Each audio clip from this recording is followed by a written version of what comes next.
We all owe police officers a debt of gratitude. They are brave men and women, drawn from their community, living as part of their community, defending their community. But as chief officers themselves have said, when faced with an unprecedented situation, the immediate police response was not enough. What matters is not the total number of officers employed, but the total number of officers deployed and how effectively they are deployed. I am clear that even at the end of this spending period, forces will still have the resources to deploy officers in the same numbers we have seen in the last week. Following last week's events, I've written to Sir Dennis O'Connor, Her Majesty's Chief Inspector of Constabulary, and asked him to provide clearer information to forces about the size of deployments, the need for mutual aid, preemptive action, public order tactics, the number of officers trained in public order policing, and an appropriate arrests policy.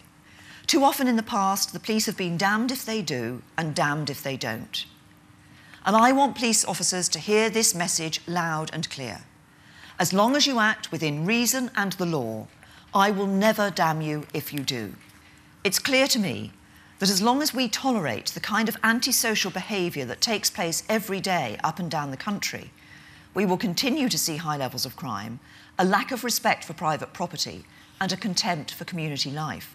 The violence and disorder we saw in our towns and cities 1 week ago showed Britain's police officers at their best, brave, selfless and determined to protect the public. But they also showed that the case for radical reform of the police is more urgent than ever. We need police forces to be as effective as possible in fighting crime, efficient enough to cut crime even as we cut budgets, robust enough to take the fight to the criminals, well led by single-minded crime fighters, and accountable to the communities they serve.